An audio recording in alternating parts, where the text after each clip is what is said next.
बाड़मेर में डर तो सबको लग रहा है, गला सबका सूख रहा है, चाहे वो बीजेपी हो या कांग्रेस हो।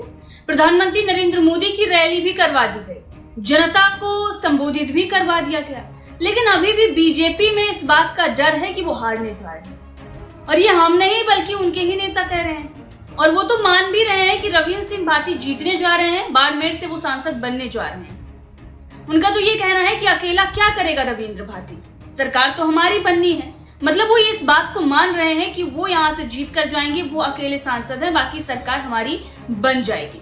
दरअसल पूरा मामला क्या है, चलिए आपको समझाते हैं। देश के सबसे ज्यादा चर्चित बाड़मेर जैसलमेर लोकसभा सीट पर सियासी पारा लगातार गरमाया हुआ है। निर्दलीय प्रत्याशी रविंद्र सिंह भाटी के कारण कांग्रेस और बीजेपी दोनों की चिंताएं बढ़ी हुई हैं। इसको लेकर प्रधानमंत्री नरेंद्र मोदी को बाड़मेर में आदर्श स्टेडियम में चुनावी सभा में भी बुलाया गया, वहां पर उन्होंने संबोधन भी किया। लेकिन इसी बीच रविंद्र सिंह भाटी को लेकर बीजेपी के राज्यसभा सांसद मदन राठौड़ ने बड़ा बयान दे दिया है, जिसके बाद ये माना जा रहा है कि बीजेपी ने अपनी हार मान ली है। दरअसल उन्होंने रविंद्र सिंह भाटी पर निशाना साधते हुए ये कहा है कि वो अकेला क्या करेगा, सरकार तो हमारी बनेगी। राठौड़ ने रविंद्र सिंह भाटी को बीजेपी के लिए कोई चुनौती भी नहीं माना है। त्रिकोणीय मुकाबला है, टक्कर किसकी रहने वाली है? कहाँ है त्रिकोणीय? देखिए यहाँ तो त्रिकोणीय नहीं है। एक विधानसभा जो कोई थी और उसमें कोई 6 कोणीय संघर्ष में कोई एक व्यक्ति 3000 वोटों से जीत गया और वो सोचता मैं त्रिकोणीय संघर्ष बना दूंगा, ऐसा कुछ भी नहीं है। कोई कुछ नहीं है, यहाँ तो डायरेक्ट फाइट है। और कोई तीसरा यदि है तो अपना प्रयास वो भी करे, हमको कोई दिक्कत नहीं है। राज्यसभा सांसद राठौर का ये भी कहना है कि उनकी लड़ाई कांग्रेस से है, उनकी लड़ाई रविंद्र सिंह भाटी से नहीं है। वो उनके ही नेता थे, लेकिन वो छोड़कर चले गए हैं, बिगड़ कर चले गए। इसके साथ ही उन्होंने सलाह भी दी है कि आप विधायक बने हैं, 5 साल कामकाज करिए, और आप मैच्योर नहीं हैं, आप ये गलती कर रहे हैं। रविंद्र सिंह भाटी कितनी बड़ी चुनौती है यहाँ पर? हमारे लिए कोई चुनौती लोग होते हैं, अपनी इच्छा से कोई भी राजनीति में आता है तो हमको कोई आपत्ति नहीं है। तो सर प्रवास के दौरान रविंद्र सिंह भाटी का एक बड़ा बयान है कि पूरा का पूरा केंद्र जो है एक निर्दलीय को हराने के लिए बाड़मेर में डेरा डाल दिया है। ऐसा कहीं नहीं है, ये तो हमारा हिस्सा है, राजनीति का अपना तरीका है, और हम तो सभी क्षेत्रों में अपने पूरी ताकत जोड़ते हैं। अब यही लोग हैं जिन्होंने विधायकी में भी टिकट नहीं दिलवाया था, क्योंकि उन्हें ऐसा लग रहा था कि वो मैच्योर नहीं है। लेकिन जनता ने भरोसा जताया, जनता उन्हें मैच्योर समझ रही है, क्योंकि उन नेताओं से वो बेहतर है कि अगर पार्टी थोड़ी कमतर है या पार्टी टूट रही है तो पार्टी छोड़कर दूसरे पार्टी में आप चले जाइए। भ्रष्टाचार होना चाहिए, अपना भला होना चाहिए, पार्टी और विचारधारा से कोई मतलब नहीं। उन नेताओं से बेहतर वो नेता है जो जनता के काम आए। मैच्योरिटी क्या होती है, इसीलिए जनता ने उन्हें चुनकर विधायक बनाया था। आप लोग तो उन्हें विधायक के लायक भी नहीं समझ रहे थे, शायद इसीलिए टिकट नहीं दिया गया। और अब सांसद के लिए भी आप ये कह रहे हैं मैच्योर नहीं है, इसीलिए वो गलती कर रहे हैं। अब देखना होगा बाड़मेर जैसलमेर की जो जनता है किसे चुनती है, किसको वो वहां से सांसद बनाकर भेजती है। लेकिन इस वक्त माहौल जबरदस्त गर्म। बड़े बड़े दिग्गज नेता जो हैं वो लगातार दौरा कर रहे हैं। रविंद्र सिंह भाटी ने बाड़मेर की जनता को प्रधानमंत्री, रक्षा मंत्री, केंद्रीय मंत्री स्मृति ईरानी, सनी देओल, खली और तमाम नेताओं के दर्शन करवा ही दिए। यहाँ तक कि धीरेन्द्र कृष्ण शास्त्री की कथा भी करवा दी। तो आप सोचिए रविंद्र सिंह भाटी से ज्यादा लकी बाड़मेर और जैसलमेर की जनता के लिए कौन होगा। वैसे देखते हैं कि बाड़मेर और जैसलमेर में क्या कुछ होता है और 26 तारीख को वो किसे वोट करते हैं। लेकिन फिलहाल जबरदस्त माहौल जो है वो रविंद्र सिंह भाटी को लेकर बना हुआ है। सिर्फ राजस्थान में नहीं बल्कि पूरे देश में सबसे ज्यादा चर्चा अगर किसी भी लोकसभा सीट को लेकर हो रही है तो वो बाड़मेर जैसलमेर है, just because of Ravindra Bhati. इतना ही नहीं, नेशनल मीडिया जो है वो भी रविंद्र सिंह भाटी को ही कवर कर रहा है, क्योंकि उसकी टीआरपी भी वहीं से आ रही है। और हम भी इसीलिए रविंद्र सिंह भाटी को कवर कर रहे हैं, क्योंकि जनता रविंद्र सिंह भाटी को ही देखना चाह रही है। अब वो जो आंधी और जो तूफान की बात की जाती थी कि देखिए करिश्मा है मोदी जी में, वो मोदी जी में करिश्मा भी नजर नहीं आ रहा है, लोग सुनना भी नहीं चाह रहे हैं। और इसका अंदाजा आप इसी बात से लगा सकते हैं कि सोशल मीडिया पर चल कौन रहा है, मीडिया में चर्चाएं किसकी हो रही हैं। बड़े बड़े मीडिया चैनल जो है रविंद्र सिंह भाटी को बुला बुलाकर इंटरव्यू क्यों कर रहे हैं। प्राइम टाइम एंकर जो मोदी करते नहीं थक रहे थे, आखिर क्यों जो बीजेपी के ही विरोध में खड़ा हुआ है उसका इंटरव्यू करने पर मजबूर हो गए। सोचने वाली बात है। और वैसे जिस राज्य में रविंद्र सिंह भाटी जा रहे हैं वहां पर उनका स्वागत हो रहा है। चेन्नई में उन्होंने क्या कुछ कहा था, चलिए आपको सुनाते हैं, सुनिए।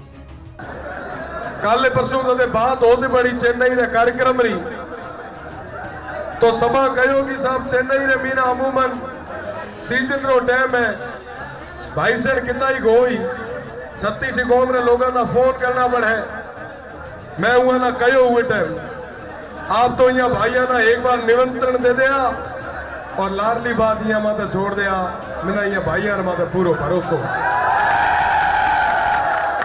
अब आज जब हूँ ये जगह खड़ो तो एक में पुलिस वाला भाई आया वो कहता था कि 3 गुना भीड़ तो बाहर है ऊपर ले माड़े बड़े हैं आप समारोह प्रेम है और मैं गुणे शब्द को नहीं है कि हूँ धन्यवाद कम कर दिया कि मारा है 36 कौम रा भाई मारी हौसलो अफजाउना हिम्मत बधाउने वास्ते पधारिया आप समारोह पुणे खूब खूब धन्यवाद किया भाइया हूँ थारे वास्ते पीड़ा चावल ले आयो 26 तारीख रो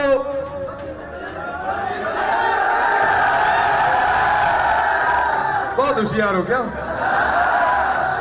थाना डायलॉग सुनना है चक्का चौका ठोकना माना ये रोटी को बाहर थाना वजीर बुलाना है आप सब भाइया ना 26 तारीख रे वास्ते हूँ पीला चावल देना आयो हाँ हूँ एक आशा और उम्मीद ले आयो हाँ मारा ये तमाम प्रवासी भाइया रे बिच में ना कि आने वाले 26 तारीख रही है लोकसभा रे चुनाव होए आप सब देशावर मीना मारवाड़ पधारे मैं बात आशीर्वाद राखसो ये भरोसा रे बेड़ो आप समारे बीच में आज हाजिर हुए आप समारोह साथ हमेशा रहो है और हर बार आप सब भाइया बुलायो और हूँ आयो हमको हूँ आपना याद करना आयो हाँ हूँ आपना बुलाउन आयो और मेरा पूरा भरोसा है मारा तमाम जितना भी प्रवासी भाई है यहाँ पर छोटे भाई रविंदर और मान जरूर रखेला ये लाज जरूर रखे भैया 26 तारीख रमीना बहुत कम दिन रह गया है एक एक मिनट जरूरी है एक एक सेकंड जरूरी है ये दौर रमी मैं वो लंबो चौड़ो क्षेत्र छोड़े आप सवार गोटे आयो हो आप सोचो कि कितो भरोसा और कितो विश्वास ले रू आप सवार बीच में आयो अमूमन सरपंच रो चुनाव है या थोड़ा घड़ा विधानसभा रो चुनाव है जदे तमाम जितना भी प्रवासी बंधु है चुको एक मिनट भैया स्वागत में माने लियो आप शांति रखो कान रे गोटे आए हाकल करे चुको है चुको फ्लो ही तोड़ा दे जदे कदे भी सरपंच रो चुनाव है या विधानसभा रो चुनाव है प्रवासी भाई बढ़ चढ़ हिस्सो लिया करे पर कई जगह करे कि साहब लोकसभा रो चुनाव से 22 लाख वोटर हुए उस जगह तमाम प्रवासी भाई कहे कि साहब मारो एक वोट नहीं लागो तो कहीं फर्क पड़ जाए और ये उदासीनता के कारण मारा प्रवासी बंधु कदे वोट देन को नहीं आ हमको थारो छोटो भाई थाना विशेष रूप में मीना पीला चावल देन आयो है विशेष निमंत्रण देन आयो है कि ये रणभूमि रमीना ये महासंग्राम रमीना ये महाभारत रे युद्ध रमी मिना आप सब श्री कृष्ण जेड़ा मारे सारथियां री जरूरत आप सबना चुनाव रूपी रथ ना आंकड़ू है आप सबना रस्तो बताणु है आप सबना सहयोग करनु है आप सबना मदद करनी है गांव गांव ढाणी ढाणी एक एक आदमी तक रविंदर बण आप सबना थोरो करनु है वो निमंत्रण दे आप